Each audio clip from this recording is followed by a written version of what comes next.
Good morning everyone. मैं doctor Maya Agrawal, assistant professor SPC government college Ajmer. आज का बच्चों हमारा टॉपिक है प्रबंध की विशेषताएं या हम कहें नेचर ऑफ मैनेजमेंट। जैसा कि हम देख चुके हैं, प्रबंध एक मानवीय प्रक्रिया है, क्योंकि प्रबंधक के द्वारा ही नियोजन, संगठन, निर्देशन एवं नियंत्रण करते हुए संस्था के उद्देश्य को प्राप्त करने का प्रयास किया जाता है। तो अगर हम देखें, शॉर्ट में हम देखें तो प्रबंध एक तरह से व्यक्तियों से कार्य करवाने की कला माना गया है, क्योंकि एक प्रबंधक ही ऐसा व्यक्ति है जो संस्था के भौतिक संसाधन एवं मानवीय संसाधन means physical resources and human resources का बेटर यूटिलाइजेशन करते हुए संस्था का जो उद्देश्य है न्यूनतम लागत पर अधिकतम उत्पादन प्राप्त करने का प्रयास करता है। तो जब हम ये देख चुके हैं कि प्रबंध है एक तरह से कला मानी गई है, इसी से प्रबंध विज्ञान भी माना है। तो आज हम जो हमारा टॉपिक है वो ये है कि प्रबंध की विशेषताएं, कि प्रबंध में क्या क्या विशेषताएं हमें नज़र आती हैं। तो उसके लिए कुछ बिंदुओं पर हम चर्चा करने जा रहे हैं, आप सभी ध्यान से सुनिएगा। नंबर 1 पॉइंट है हमारा ह्यूमन फंक्शन, मतलब ह्यूमन एक्टिविटी, मानवीय कार्य। जैसा कि हम सभी जानते हैं मानव एक सामाजिक प्राणी है, तो प्रबंध भी स्वयं मानव है और प्रबंधक मानव के लिए ही कार्य करता है। तो प्रबंधक द्वारा जो भी कार्य किए जाएंगे, planning, organisation, direction, control, basically 4 functions है मैनेजमेंट के। तो ये चारों कार्य जो है मानवीय कार्य मानव के लिए माने गए हैं। तो प्रबंध एक मानवीय कार्य है, क्योंकि प्रबंधक मानव है और मानव के लिए वह कार्य करता है, इसलिए मैनेजमेंट को ह्यूमन एक्टिविटी में शामिल करेंगे। दूसरी बात जो हम देखेंगे, जो प्रबंध एक सार्वभौमिक क्रिया है। सार्वभौमिक यूनिवर्सल प्रोसेस है। यूनिवर्स मीन्स जो हर जगह व्याप्त है। आज हम देखते हैं हमारा दैनिक जीवन की हम गतिविधियाँ देखें तो हम जब सवेरे उठते हैं, सुबह से लेकर शाम रात तक हमारा पूरा जो कार्य है प्रबंध के हिसाब से चलता है। मैनेजमेंट हम करके चलते हैं, हमें कितने बजे उठना है, कितने बजे ब्रेकफास्ट करना है, कितने बजे हमें नहाना है, कितने बजे हमें भगवान से के साथ पूजा करनी है, कब हमें वॉक पर जाना है, कब हमें कॉलेज जाना है, यानी आदि आदि, यानी हर चीज़ हम प्रबंध करके लेते हुए चलते हैं। तो प्रबंध अगर हम देखें तो यूनिवर्सल है, हर जगह पाया जाता है, चाहे स्कूल हो, कॉलेज हो, हमारा रूटीन वर्क हो, हमारा घर हो, परिवार हो, मंदिर हो, everywhere. So we can say that management is universal activity. इसी के साथ अगर हम देखें अगला बिंदु जो है हमारा प्रबंध एक प्रक्रिया, मतलब मैनेजमेंट इज़ ए प्रोसेस।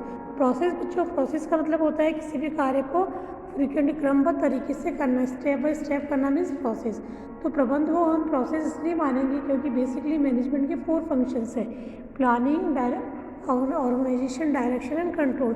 इन चारों कार्यों को जब तक हम स्टेप बाय स्टेप नहीं करेंगे, प्रोसेस में नहीं करेंगे, प्रबंधक अपने उद्देश्य को पूरा सही तरीके से प्राप्त नहीं कर पाएगा। So that we can say that management is a process also.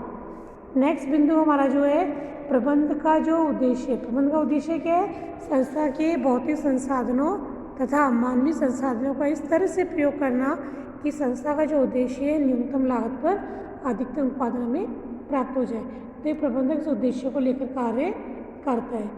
इसी तरह से अगर हम देखिए, management is a intellectual force, intellectually intangible मतलब अदृश्य शक्ति, यानी प्रबंध हमें दिखाई नहीं देता है। कहने का आशय है, आज किसी जगह हम देखते हैं, किसी इंडस्ट्री में या कहीं भी हम देखते हैं, हमारा घर देख लो, हम कहते हैं इस घर का मैनेजमेंट बहुत अच्छा है। इसका क्या मतलब है कि यहाँ प्रबंध अच्छा है, यहाँ हर कार्य सही समय से, समय अनुसार हर कार्य अच्छे से होता है। तो कहने का मतलब अगर ये गतिविधियाँ कार्य सुचारू रूप से होता होगा तो हमें परिणाम जो उससे होंगे पॉजिटिव मिलेंगे। तो कहने का आशय प्रबंध हमें दिखाई नहीं देता है, लेकिन हम उसको महसूस कर सकते हैं। यानी यदि मिसमैनेजमेंट होगा तो हमें मिसमैनेजमेंट का ही पता चल जाएगा, और यदि मैनेजमेंट होगा तो उससे भी हम उसको महसूस कर सकते हैं, हमें मैनेजमेंट दिखाई नहीं देता। ये इंटेंजिबल फोर्स माना गया है। इसी तरह से अगर हम देखें तो एक विशेषता प्रबंध कला व विज्ञान की। प्रबंध कला क्यों है?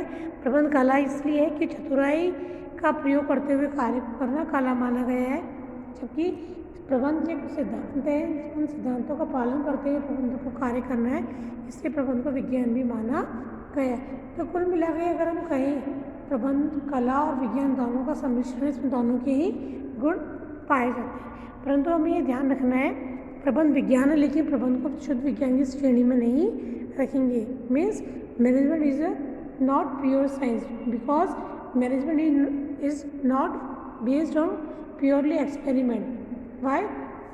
क्योंकि मैनेजमेंट जो है प्रबंध की जो बिहेवियरल अप्रोच हम आगे देखेंगे, व्यवहारिक जो अवधारणा है व्यवहार पर आधारित है कि जैसी परिस्थिति हमारे सामने होती है उसके अनुसार ही प्रबंधक को निर्णय या डिसीजन मेकिंग करना होता है।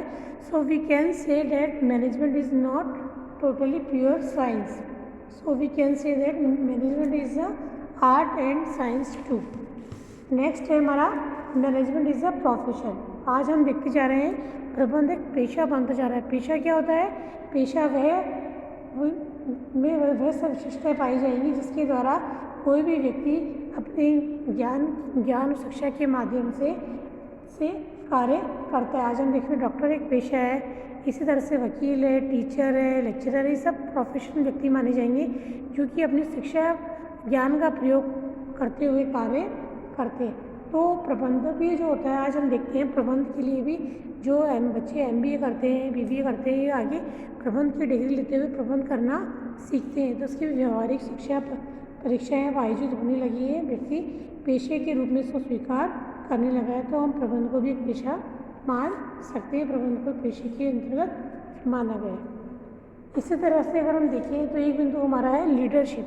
लीडरशिप जितनी हमारी अच्छी होगी उतना ही प्रबंध हमारा अच्छा माना जाएगा, क्योंकि लीडर ही वह व्यक्ति होता है जो अपने फॉलोअर्स को साथ लेके चलता है। तो जितना हमारा लीडर बेस्ट होगा उतना ही हमारा मैनेजमेंट गुड माना जाएगा। इसी तरह से अगर हम देखें समन्वय प्रबंध का सार है, मतलब coordination is the essence of management. Coordination यानी प्रबंधक जो भी कार्य करता है, नियोजन, संगठन, निर्देशन, नियंत्रण, ये सब प्रबंध के कार्य हैं। तो इन कार्यों को करते हुए प्रबंधक जितना अच्छे से कार्य करेगा उतना ही वह अच्छे से अपने उद्देश्यों को प्राप्त कर पाएगा। और प्रबंध के इन सभी कार्यों में जितना अच्छा समन्वय होगा वह कम समय में अपना उद्देश्य प्राप्त कर लेगा अच्छे आउटपुट के साथ। तो बच्चों, ये जो हमने देखा प्रबंध की कुछ विशेषताएँ हैं जो कुल मिलाकर हम कहें तो प्रबंध का मिला जुला अगर हम देखें तो सार यही निकलता है, प्रबंध कला और विज्ञान का सम्मिश्रण है। क्योंकि प्रबंध को हेनरी फ्योल ने कार्य को करने की प्रक्रिया मानते हुए बताया है कि किसी भी प्रबंधक को अपने उद्देश्यों को प्राप्त करने के लिए नियोजन, संगठन, निर्देशन और नियंत्रण के कार्य करने होंगे।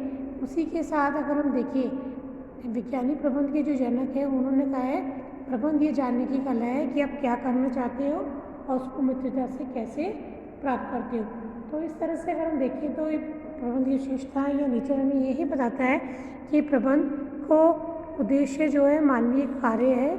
मानवीय प्रबंध अपने उद्देश्य को लेते हुए मानवीय रूप में कार्य करता है, इसी साथ में समन्वय बनाते हुए, कार्यों में तालमेल बनाते हुए अपने उद्देश्यों को प्राप्त करने का प्रयास करता है। तो बच्चों, आज के लेक्चर में हम इतना ही देखेंगे। अगला जो टॉपिक है इसके आगे हम नेक्स्ट क्लास में देखेंगे।